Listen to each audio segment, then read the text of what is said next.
Yo, what is going on, everybody? My name is of course Catmanjoe, and welcome back everyone to another brand new video on my channel, guys. Today we're covering some brand new hot out the oven Minecraft news regarding the latest Minecraft Bedrock actual update that has just been released for all Bedrock platforms, called the 1.20.10, or if you're on PlayStation, the 2.68. Now guys, when I say that this update is pretty big, I mean that is pretty much the understatement of the year. This update is probably the biggest bug fix related and actual Vanilla Parity update that we've had for Minecraft Bedrock Edition, and God knows how long. It's actually huge, and it brings a bunch of new amazing vanilla features or vanilla parity features, bug fixes and changes, and additionally of course as well some new experimental features. So yeah guys, sit back, relax and enjoy this video. So starting off for our news, we're going to begin over on Twitter, where Jay Wells, or Megaspud, the community manager at Minecraft, actually made a tweet saying there's a new update for Minecraft rolling out today.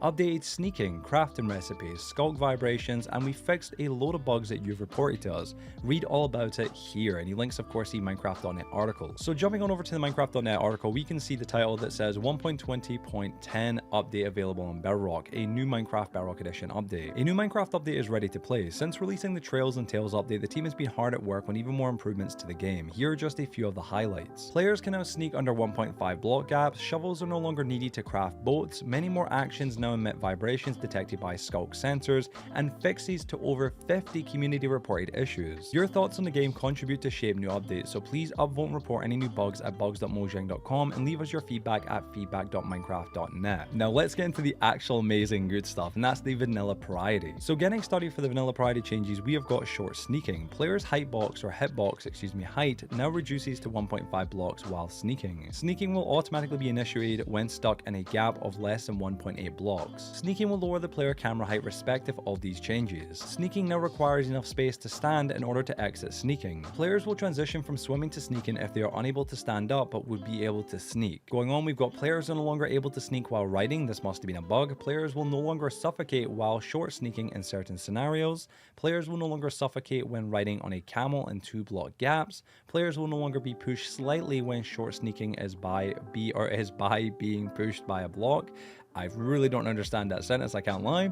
Fixed many interactions while or where being forced into sneaking acted the same as holding the sneak button. Moving on from there, we've got the other vanilla changes, which is items dropped by storage entities are now centered inside the nearest block. Shovels have been removed from the boat recipe. Barrel recipe has now been modified to use planks instead of sticks. The cobweb to string recipe has been removed. And finally, fixed the bug where zombie villager did not drop given item after curing. And then next, we have of course got experimental features. So the first on our list for the experimental features is crawling, because I'm sure a lot of you guys are wondering if we've got short sneaking, where is crawling, and here it is right here. Added the ability to crawl behind the short sneaking and crawling experimental toggle. Created new player crawling animation. Players will now begin crawling when in a 1 block gap. It's similar to sneaking. Crawling is the same speed as sneaking. Players will automatically stand up or begin sneaking if they leave the 1 block gap. Players will begin swimming if they enter water while crawling, or vice versa. Players' model is now centered around the hitbox when swimming. Players will now always spawn projectiles from the camera position when sneaking, swimming, or gliding. Players will now spawn particle effects when eating in the correct position if they are sneaking, swimming, or gliding. Loyalty tridents will always return to the player's camera. Players will no longer be stuck inside cauldrons or composters when crawling inside with a trap door. The paper doll will now show up properly when crawling. And finally, we've got fixed an issue where gliding or swimming could sometimes give the player an incorrect boundary box. Moving on from there, we've got recipe unlocking, and it says recipe unlocking now in Bedrock. Added recipe unlocking as an experiment. Collect materials to unlock relevant recipes. A notification will tell you when you found a new crafting material. Picking up an item teaches you how to craft that item. Great for when a friend gives you a tool that you haven't crafted before. We'd love to hear what you think of this feature, so please send us your feedback at aka.ms/MC recipe unlocks. Going on from there, we've got fixes and changes. In this section to begin, we've got general. Fix the communication error message appearing when leaving a local network game as a host on Nintendo Switch. Reduce cases where players might see unable to connect errors due to an expired auth from discovery. Going on to the next fixes and changes, we've got gameplay. Camera position is now used for audio system listening and ambient sounds. Previously, the player position and rotation were sometimes used for audio listening. This effectively flips audio panning when using third-person front camera perspective. Farmer villagers will now interact with torch flower seeds and pitcher pods. They can now pick up the seeds and plant them,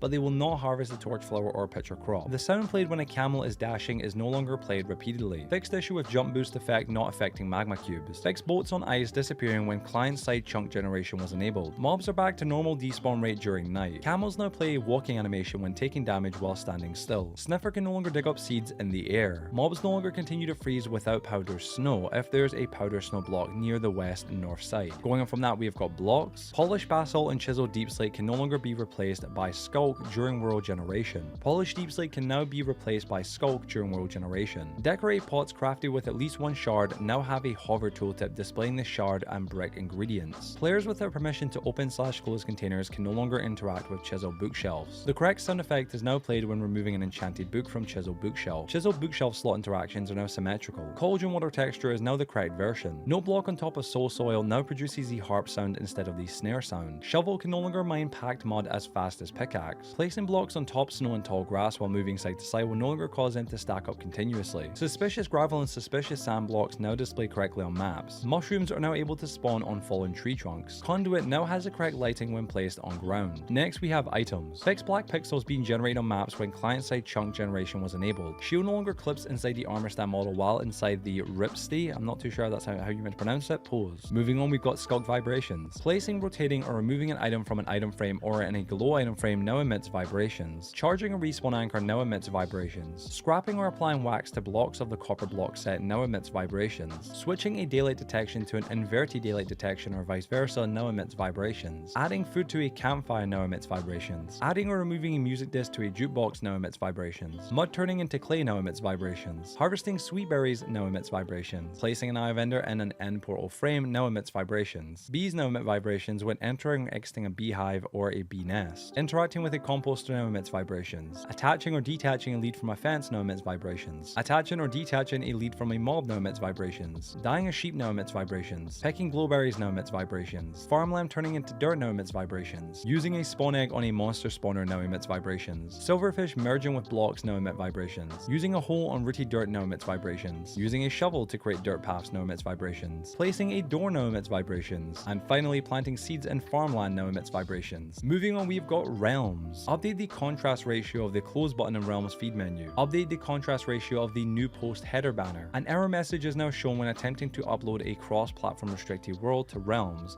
instead of uploading a corrupted world. The focus indicator no longer auto-selects the Find Friend button when the member tab is selected.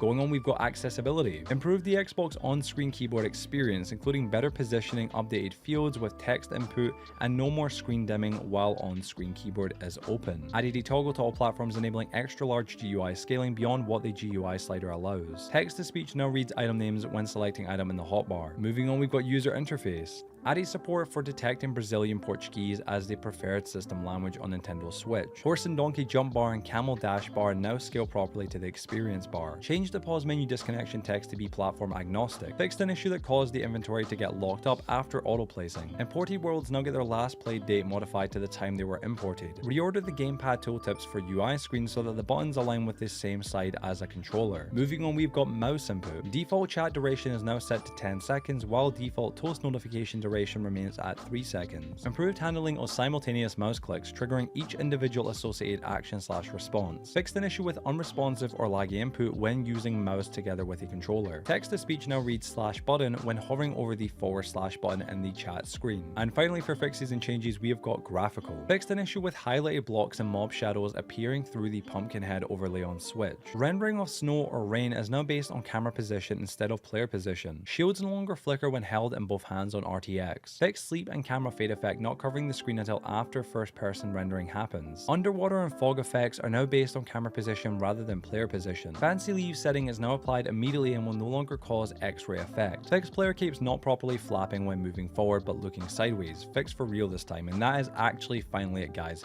That is the entire list. I mean, I say that's the entire list, but it really is not the entire list. There is still as well obviously technical updates of course from there, and if you guys are interested in checking out, you guys can. And then additionally of course there's experimental technical features, and all of these things, as much as I could probably read all of this out to you guys, I would probably have a really difficult time doing so. And additionally as well, it's really just more for the technical players of Minecraft. So if you guys want to read all that kind of stuff, you guys can. The link for this article will be down below in the description, so feel free if you really are interested. But wow, yeah everybody, that is the entire of the 1.20.10 update, guys. I really hope that you all enjoy it when you guys get to play on it. Of course, I know that short sneaking has been a big thing for a lot of people that they've been really waiting to actually play and actually use, of course. And I know that a lot of you probably are kind of a little bit upset that crawling still isn't here yet, but crawling will be coming soon, of course, especially since it's in the experimental features. But yeah, I gotta say, well done and big ups to Mojang. They've done a killer job with this actual Vanille Parity update, of course, or this update in general. Brought a lot of really great features, including, of course, the ability to craft boats without shovels. This is something that was so small, but again, was another great quality of life improvement or fix that was brought to Bedrock Edition. So GG to them there. And yeah, everybody, other than that, I'm going to end this recording here, guys. I want to say thank you all so much for enjoying it. If you guys did, please be sure to drop a like on this video. Check out some other videos if you guys get a minute as well. Let me know your thoughts down below in the comment section, what you think of this update,